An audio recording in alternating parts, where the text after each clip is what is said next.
안녕하세요. 우리건설이야기입니다. 현장 개설 순서 쭉 말씀드리고 있고요. 오늘은 8번째 시간이네요. 가설 설비 말씀드리겠습니다. 설비라고 하면 뭐 물을 공급하는 거, 그 다음에 다 쓴 물을 또 들어오진 물이죠. 그걸 어떻게 배수하는 방법, 그리고 뭐 난방, 환기, 소방 이런 거를 이야기하는 게 이제 설비인데, 지난 시간에 말씀드렸던 전기도 마찬가지고 설비도 마찬가지입니다. 그 물이든 전기든을 공급하는 선이나 배관 이런 거가 본래의 목적으로 설치해서 쓰는 거냐, 아니면 임시로 쓰려고 만든 가설이냐, 뭐 이런 차이인 거지, 쓰는 전기나 물 뭐 이런 거는 근본적으로는 다 똑같은 거가 되겠죠. 네, 그래서 오늘도 본공사용 설비 시설, 가설용 설비 시설 이렇게 이제 비교를 해가면서 이해하기 쉽게 그렇게 좀 말씀드릴 텐데, 맨 뒤에 이제 나오는 소방, 이 부분은 우리 생활에 화재가 났을 때 어떻게 대비하느냐, 어떻게 피난하느냐, 뭐 어떤 시설이 있느냐, 이런 걸 이제 말씀드릴 거기 때문에 조금 주의해서 이렇게 보시면 좋을 것 같습니다. 서두에 잠깐 말씀드린 대로 설비는 첫 번째로 물을 공급하는 급수, 두 번째가 방을, 또 우리가 살고 있는 공간을 따뜻하게 해주는 난방, 그리고 세 번째는 사용한 물, 그러니까 더러워진 물을 배출하는 배수, 네 번째는 실내 공기를 순환시켜주는 환기, 다섯 번째 화재 사고를 대비하는 소방, 이렇게 이제 나눌 수 있고요. 첫 번째 급수입니다. 급수도 이제 한 세 가지 정도로 나눌 수 있는데, 첫 번째가 수도 직결 방식이라 그래서 이거는 뭐 예전에 또는 그 낮은 층에는 아직도 이제 쓰고 있죠. 시 수도와 직접 연결을 해서 수도의 수압으로만 공급할 수 있는, 그러니까 뭐 2층, 3층 뭐 이 정도가 이제 다인 거예요. 경비실이나 저층 부대 시설 이런 쪽에 이제 사용하고 있고요. 두 번째가 고가 수조 방식. 이건 건물의 제일 높은 곳에 수조를 둡니다. 뭐 옥상 물탱크라 그래서 이걸 두고 이걸 이제 고가 수조라고 부릅니다.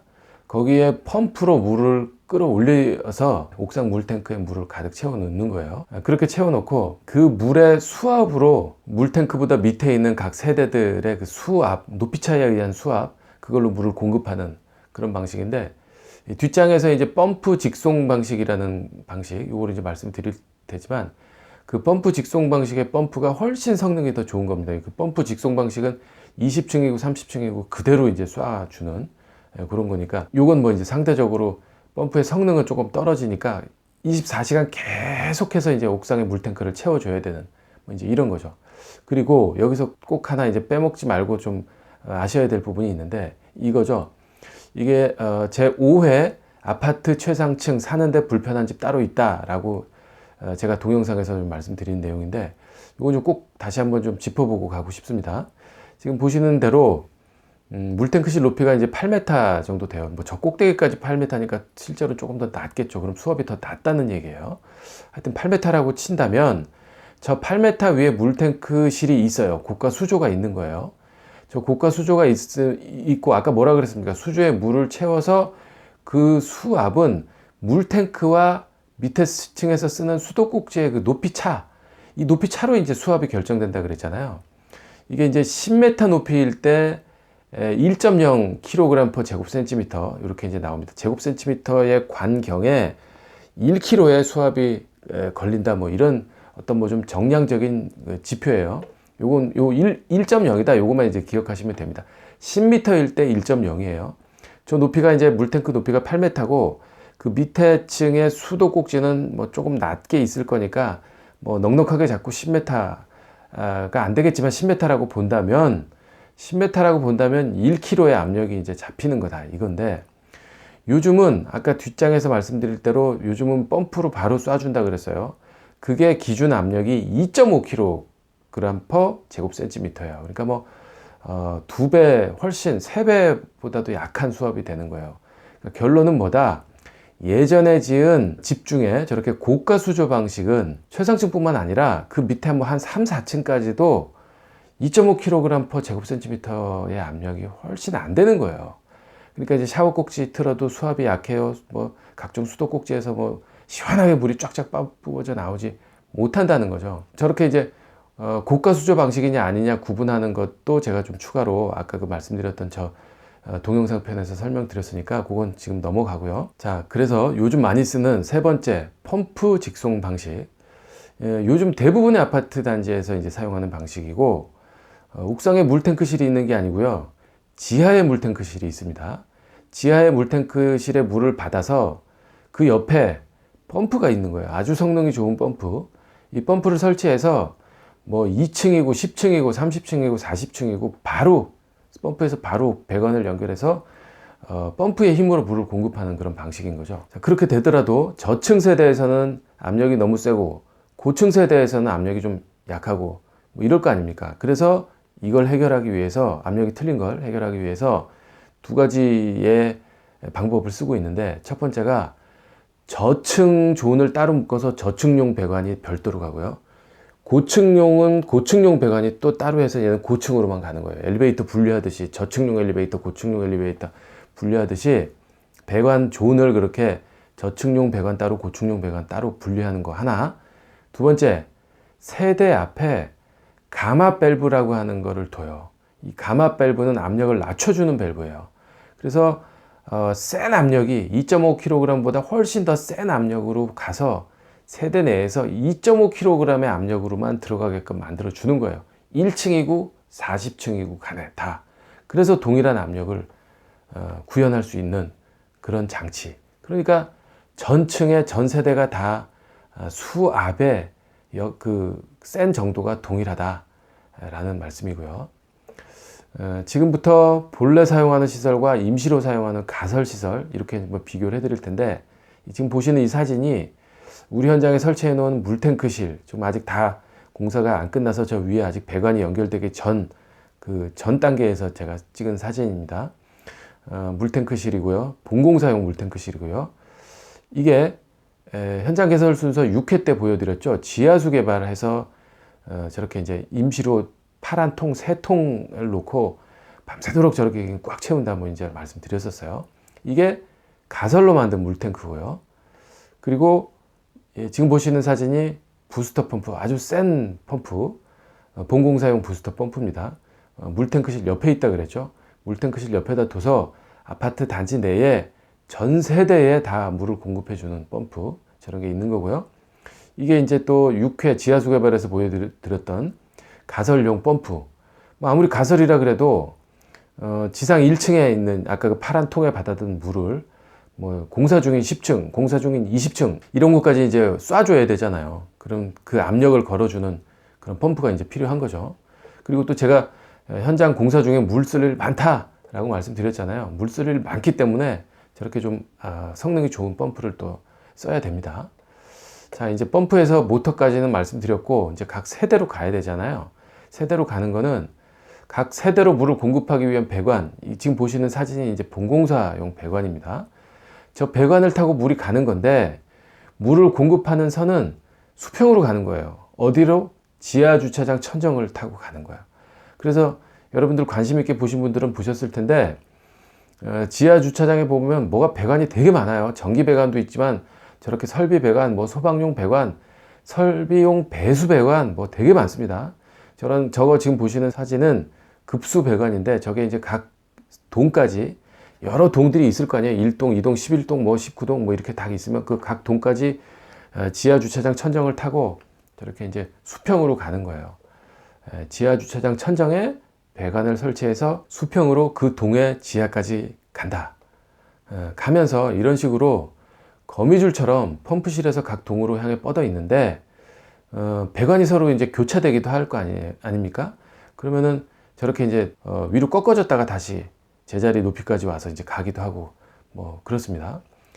급수는 이게 되는 거예요. 왜냐하면 압력이 걸려 있기 때문에 가다가 뭔가 배관이 걸려 있으면 가서 꺾어져서 이제 다시 이렇게 디귿자로 꺾어져서 내려가고 이런 게 가능하다. 그런데 배수는 그게 안 돼요. 뒷장에서 말씀드리겠지만 배수는 단순하게 그 배관의 9배로 흘러가야 되기 때문에, 자연스럽게 흘러가야 되기 때문에, 세대에서 나온 배수 물을 어디다 압력을 걸 수가 없잖아요. 그러니까 세대에서 나온 배수가 흘러 압력으로 흘러서 외부로 빠져나가려면 높이 차에 의해서 갈 수밖에 없다고요. 9배에 의해서. 그러니까 배수는 그게 어려운 거예요. 그래서 배수 배관 높이 잡는 거가 훨씬 까다롭고 어렵다. 뭐 참고로 이제 말씀드리는 거고요. 어쨌든 이렇게 수평으로 다 왔어요. 동까지 왔어. 그러면 수직으로 이제 올려줘야 되겠죠. 이렇게 갑니다.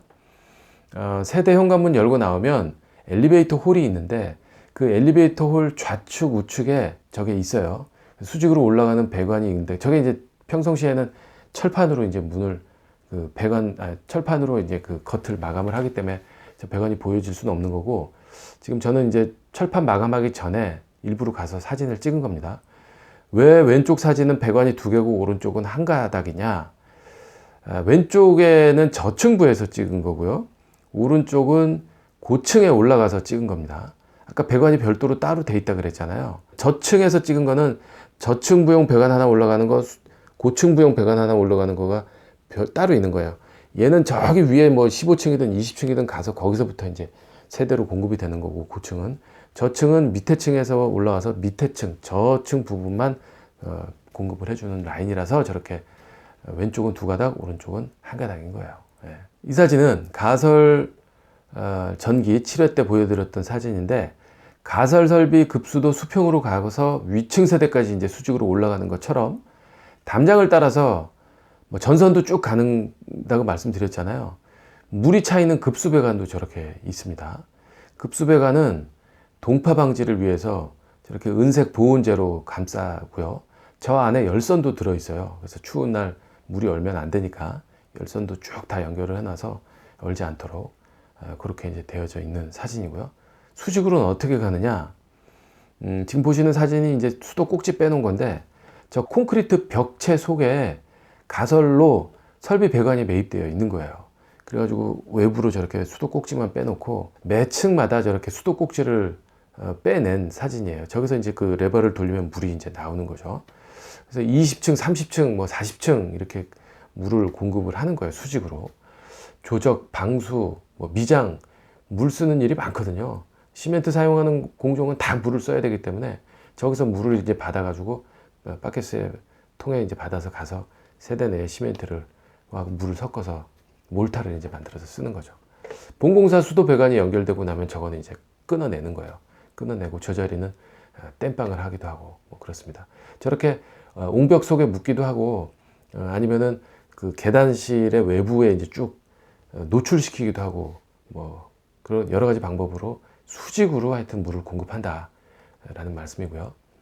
현장 곳곳에 이제 가설로 물을 연결해줘서 지금 보시는 것처럼 도로에 뭐 스프링클러, 담장 위에 미스트, 세륜기, 고압 물청소, 물대포 쓸 일 많습니다. 이런데 이제 사용하는 거죠. 급탕, 뜨거운 물 공급하는 걸 급탕이라고 하는데, 개별 보일러가 있는 세대는 그 보일러에서 공급이 되는 거고요. 중앙난방이나 지역난방, 뒷장에서 이제 말씀드릴 텐데, 그런 거는 그 중앙에서, 보일러가 있는 중앙에서 각 세대로 이제 뜨거운 물을 공급하는 그런 방식이 되는 거죠. 네, 여기까지가 급수고요. 두 번째 난방입니다. 난방은 세 가지로 구분이 돼요. 개별 난방이냐, 중앙 난방이냐, 지역 난방이냐. 개별 난방은 보일러실이 있는 세대, 이게 이제 개별 난방이라 그래요. 세대 내에 이제 가스 보일러가 있어서 거기서 이제 뜨거운 물을 데펴주는 거죠. 중앙 난방, 세대 내에 있는 가스 보일러가 굉장히 큰 보일러가 중앙에 한 대 있다, 이렇게 이제 보시면 되는 거예요. 단지 내 보일러에서 열을 생산을 하고 뭐 1000세대짜리, 2000세대짜리 보일러가 이제 별도로 있는 거죠. 거기서 이제 열원을 만든 다음에 전 세대에 뜨거운 물, 그 열원을 이제 공급을 하는 거죠. 근데 이제 중앙난방의 단점이 이제 이건 옛날에 지은 거고 요즘은 거의 없죠. 동일한 시간대에 공급하고 동일한 시간대에 멈춰요. 그러니까 내가 집을 비우거나 말거나 공급이 계속 되는 거예요, 열원이. 개인이 온도 조절을 못 하는 거예요. 더운 세대나 추운 세대나 일률적으로 공급을 받아야 돼요. 집을 비우더라도 관리비는 동일하게 내는. 그래서 요즘엔 뭐 거의 저 방법은 쓰지 않고 있죠. 오히려 요즘엔 저렇게 중앙난방을 지역난방으로 리모델링하는 공사를 많이 본 것 같습니다. 네, 세 번째 지역난방. 열병합 발전소에서 열이 이제 공급이 되는 방식인데, 뜨거운 물이 오는 거예요. 배관을 통해서 열병합 발전소에서 뜨거운 물을 끓여서 그 뜨거운 물이 배관을, 지하에 있는 배관을 타고 우리 단지에 오는 거예요. 그 뜨거움만 전달하고 가요, 걔는 다시. 열만 전달하고 식은물은 다시 열병합발전소로 돌아갑니다. 이 방식도 중앙에서부터 각 세대별로 열을 공급을 하는 건 똑같아요. 그런데 세대별로 별도의 장치를 달아서 유량계라고 하는 별도의 장치를 달아서 개별 온도 조절이 가능하게 만들어줘요. 그래서 아까 중앙난방의 단점인 내가 뭔가 조절할 수 없는 뜨겁거나 춥거나 덥거나 뭐 조절할 수 없는 그런 단점을 얘는 안 갖고 있는 거죠. 이 사진은 판형 열 교환기인데 열병합 발전소에서 온 게 아까 뜨거움만 전달하고 간다 그랬잖아요. 저 판형 열 교환기에서 저 안에서 뜨거운 물이 와서 열만 전달하고 가는 거예요. 그게 이렇게 생겼어요. 판형 열 교환기 내부에 있는 전열판이라는 게 저기 여러 개 있습니다. 그 전열판을 통해서 지역 난방에서 온 뜨거운 물이 저 판을 거치면서 자기 이제 뜨거움을 전달해주고 식은 물은 다시 돌아가는 뭐 이런 형태의 원리로 그렇게 이제 공급이 되는 거죠. 자, 가설 설비 1부 여기서 마치고요. 다음 시간에 2부 이어서 말씀드리겠습니다. 감사합니다.